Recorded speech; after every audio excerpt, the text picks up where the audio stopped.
ଜଙ୍ଗଲର ହୃଦୟରେ ଏକ ପୂର୍ଣ୍ଣଚନ୍ଦ୍ର ରାତ୍ରିରେ ପଶୁମାନେ ଏକ ଯାଦୁକର ନୂଆବର୍ଷର ଉତ୍ସବ ପାଇଁ ଏକତ୍ରିତ ହେଲେ।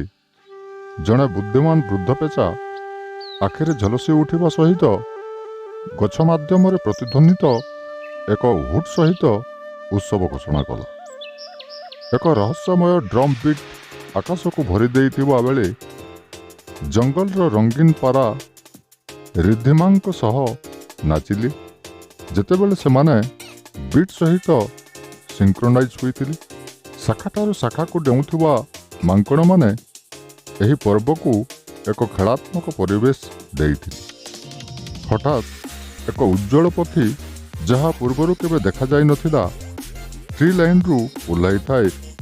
ଏହା ନୂଆବର୍ଷର ଆନନ୍ଦର ସୂଚକ ଥିଲା। ଫେଲିସିଟି ଥିଲା। ତାର ଡାଣାର ପ୍ରତ୍ୟେକ ଆଘାତ ସହିତ ଉଜ୍ଜଳ ସୂର୍ଯ୍ୟକିରଣର ବର୍ଷା ଖସିଗଲା। ଯେତେବେଳେ ମ୍ୟାଜିକ୍ ଡ୍ରମ୍ ବାଜିଲା, ପ୍ରାଣୀ ଉଦ୍ୟାନର ପୁରା ଗଛ ଏହାର ଚାରିପାଖରେ ଏକ ବୃତ୍ତରେ ଠିଆ ହେଲେ। ଜ୍ଞାନୀ ପୁରୁଣା ପେଚା କହିଲା, ଫେଲିସିଟି ଏକ ଉପହାର ଆଣିଥାଏ। ଯାଦୁକର ସମୟ ଘୂର୍ଣ୍ଣିବାତ୍ୟା।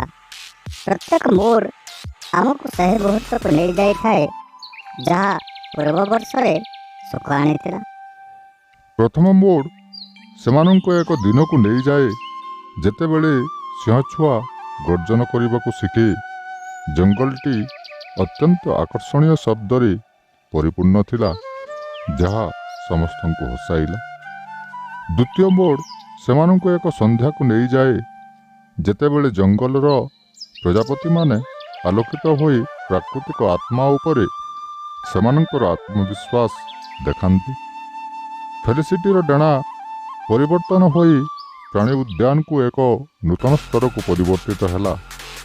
ମ୍ୟାଜିକ୍ ଉଲ୍ ଘୋଷଣା କଲା, ଆସନ୍ତୁ ଅତୀତ ଏବଂ ଭବିଷ୍ୟତ ପାଇଁ କୃତଜ୍ଞତା ସହ ନୂତନ ବର୍ଷକୁ ସ୍ୱାଗତ କରିବା। ଯେତେବେଳେ ରାତି ମଧ୍ୟରାତ୍ରିରେ ପରିବର୍ତ୍ତିତ ହେଲା, ଜଙ୍ଗଲ ପଶୁମାନଙ୍କର ସୁସମ୍ପର୍କରେ ଆନନ୍ଦ ମୁଖରିତ ହେଲା। ଏମିତି ଜଙ୍ଗଲରେ ନୂଆବର୍ଷ ଦିନଟି ଖୁସିରେ କଟିଲା। ଯଦି ଆପଣମାନଙ୍କୁ ଆମ ଭିଡ଼ିଓଟି ଭଲ ଲାଗିଥାଏ ତେବେ କମେଣ୍ଟ ଏବଂ ସେୟାର କରିବା ସହିତ ଆମ ଚ୍ୟାନେଲଟିକୁ ସବସ୍କ୍ରାଇବ୍ କରନ୍ତୁ। ଧନ୍ୟବାଦ।